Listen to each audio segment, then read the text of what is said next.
Welcome back to the channel. So today we have a little bit of a different job, and I wanted to show you guys this one here because it's pretty rare that you only do the cut-in on a repair at a body shop. So this here job got hit low on the rocker and tore up this rocker really bad, so we had to replace the inner and the outer rocker on this one.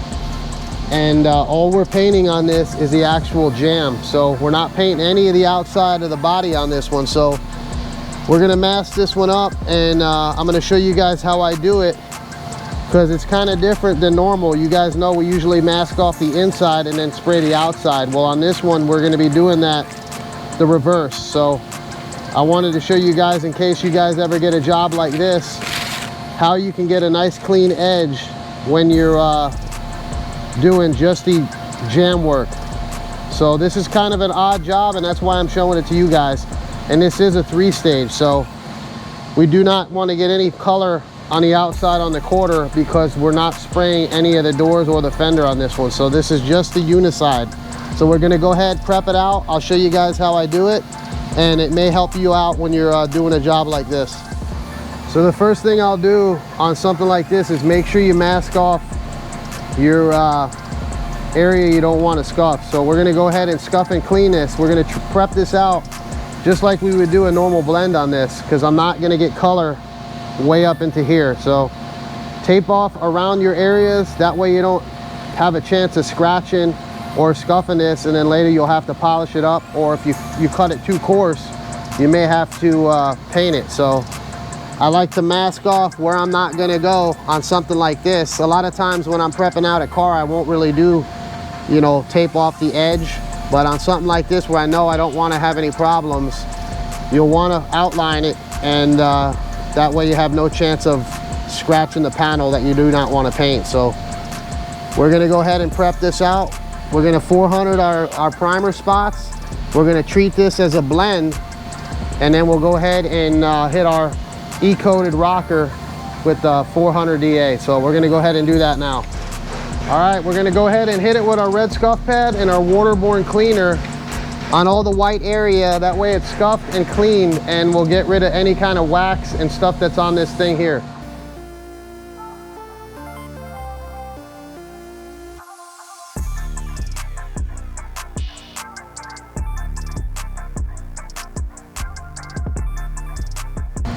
Now we'll go ahead and hit our primer, and then we'll hit the rest of it with our DA as well.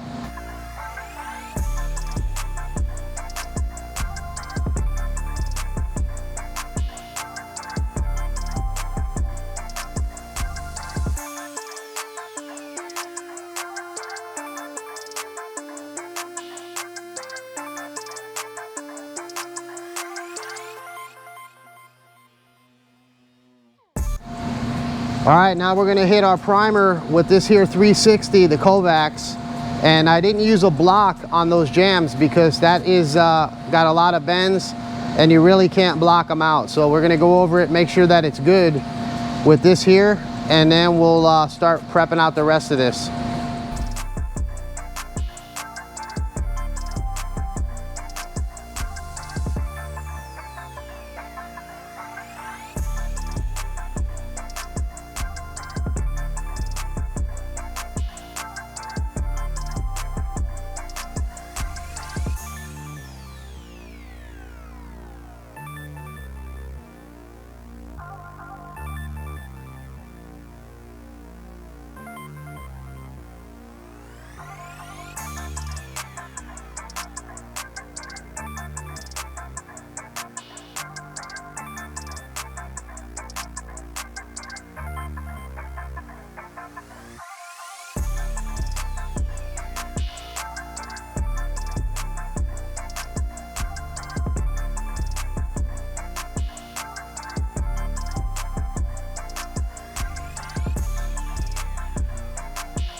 And now we'll use our K600 and run around the whole rest of this and get it fully prepped out, and then we'll get into the masking part And you guys can see I sanded this while it was all covered up when I wrapped it up for the primer. So leave this thing wrapped up, that way you don't get any dust inside the car, especially if you're not using a Festool or any other kind of vacuum sander. So you guys know we have one, but I still want to keep as much dust out of these cars as I can. So I bagged it up that way I could prep it with it all masked up. So think about that when you're masking it up for primer. Don't just make little squares around it. It may take you a little longer to mask it up this way, but it'll be better for the vehicle to keep it clean while you're prepping it out. So I like to think of that when I'm masking them up for primer. So we're gonna finish scuffing it up, and then we'll have this thing ready to mask.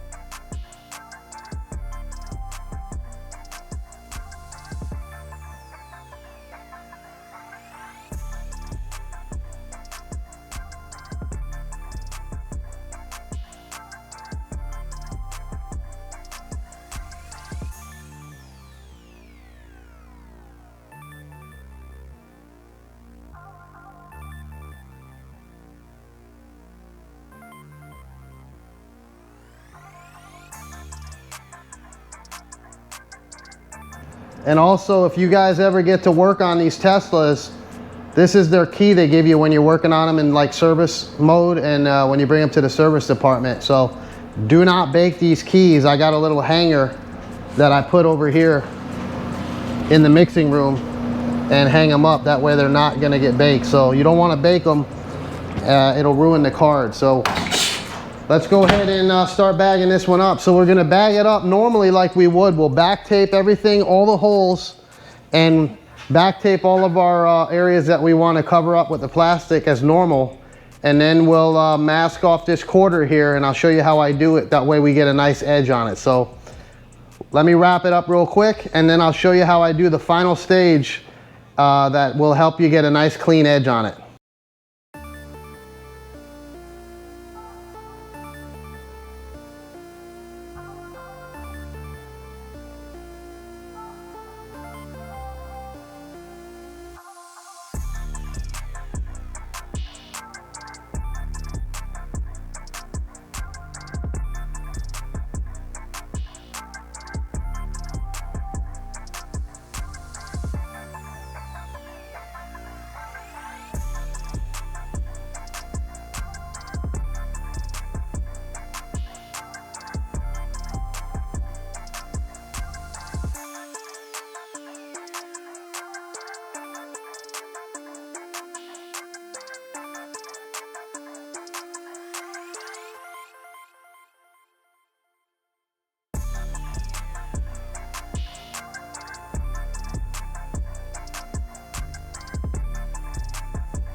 All right, so it's fully taped and bagged up now, and we went ahead and we ran our tape along the edge here.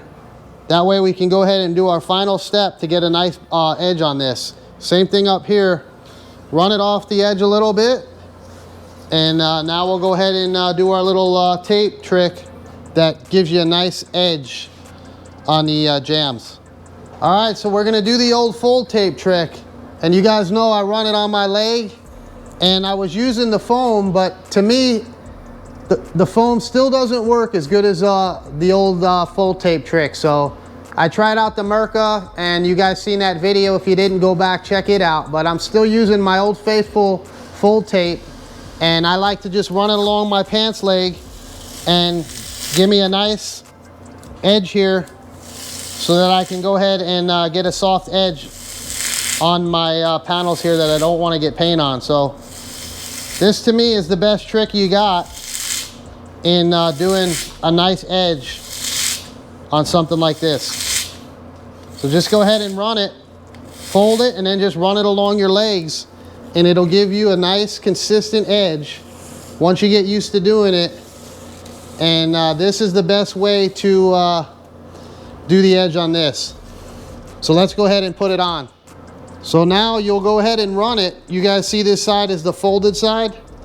You'll have your sticky side up, and you'll just go ahead and run this now along the edge of the panel and hang it over a little bit.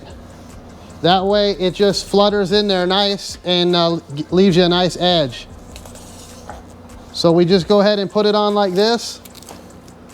And then one trick you want to do on something like this especially is, while the clear is still wet, go ahead and pull off your tape, and that way once you bake it, it'll lay that clear down. So that's definitely a trick that you want to do to get a nice edge on something, is before you bake it, or even before you let it dry fully, if you're not baking these things, go ahead and pull your tape. That way it'll let the clear lay down, and you won't have that clear drying up to the edge of your tape, and it'll leave a nicer edge on it. So once I get this painted, I'll show it to you guys. We'll pull our edge and I'll show you how it looks. Same thing here, you want to run it on the edge just like we did on the front here. You'll put it on here and it'll hang over the edge just enough to get a nice blend on it. And then once we're done, we'll pull it off. So let me go ahead and shoot it, and I'll show you guys it all finished up.